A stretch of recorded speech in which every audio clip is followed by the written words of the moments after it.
तो क्या वसुंधरा राजे अब बीजेपी का साथ छोड़ने जा रही हैं? और क्या कांग्रेस में उनकी एंट्री हो सकती है या फिर कोई नई पार्टी भी वो बना सकती हैं? मैं ऐसा क्यों कह रहा हूं? दरअसल आपको बताएं कि 2023 से ही जब से वसुंधरा राजे को मुख्यमंत्री नहीं बनाया गया था, तब भी उन्होंने एक विरोध प्रदर्शन किया था, विधायकों को अपने आवाज पर जमा किया था। लेकिन उनको एक आस दी गई थी, एक उम्मीद दी गई थी कि आपको राष्ट्रीय अध्यक्ष हम बनाएंगे। लेकिन अब राष्ट्रीय अध्यक्ष पद का जब चुनाव आया, तो अब मोदी शाह बनाने को तैयार नहीं है, बल्कि संघ ने तो संजय जोशी का नाम तो सुझाया, लेकिन वसुंधरा राजे का नाम भी सुझाया था। लेकिन वसुंधरा राजे के नाम तो सिरे से खारिज कर दिया और संघ ने संजय जोशी के नाम को फिर सबसे आगे किया। लेकिन संजय जोशी को भी राष्ट्रीय अध्यक्ष बनाने को तैयार मोदी और शाह है नहीं।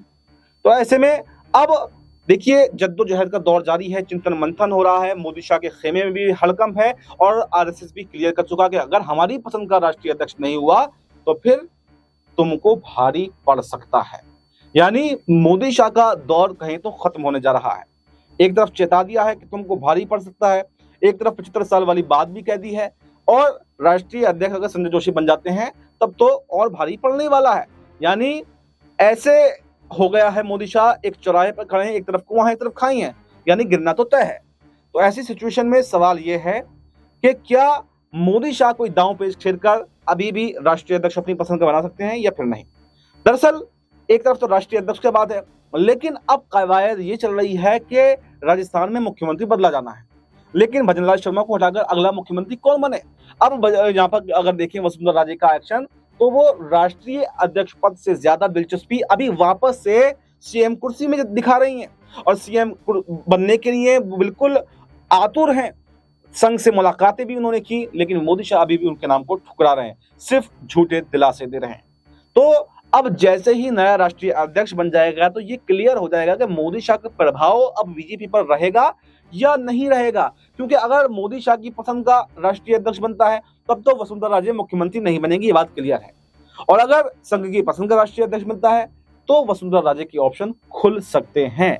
तो ये देखना दिलचस्प रहेगा कि आखिर 21 जुलाई को क्या मोदी शाह अपने दांव पेच खेलने में कामयाब रहते हैं या फिर नहीं। और अगर मोदी शाह कामयाब हो जाते हैं तो फिर क्या वसुंधरा राजे बीजेपी का साथ छोड़ देंगी, क्या वो कांग्रेस में चली जाएंगी? क्योंकि दोस्तों चर्चाएं ये भी हुई थी, कुछ समय पहले वसुंधरा राजे का एक अशोक गहलोत के साथ में बैठे हुए वीडियो वायरल हुआ था और अशोक गहलोत और वसुंधरा राजे के रिश्ते अच्छे बताए जाते हैं। जब अशोक गहलोत की सरकार थी तो कोई भी काम वसुंधरा राजे का नहीं रुकता था, और जब वसुंधरा राजे मुख्यमंत्री हुआ करती थी तब अशोक गहलोत भी उनकी तारीफ करते हुए दिखाई दिए थे। तो आप समझ सकते हैं दोनों नेताओं के रिश्ते कितने अच्छे रहे हैं।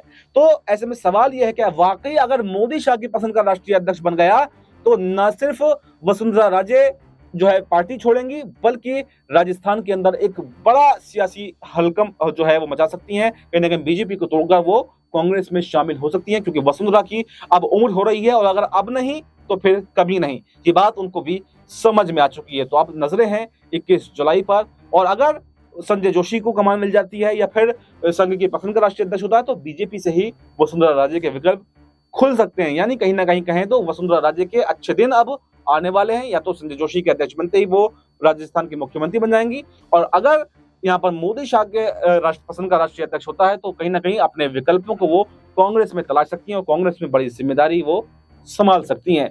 अब ये देखना दिलचस्प रहेगा कि आगे होता है क्या। इस पूरे मुद्दे पर आपकी क्या राय है? आपकी जो भी राय है वो कमेंट बॉक्स में जरूर बताएं, और फिलहाल हमें दीजिए इजाजत। नमस्कार।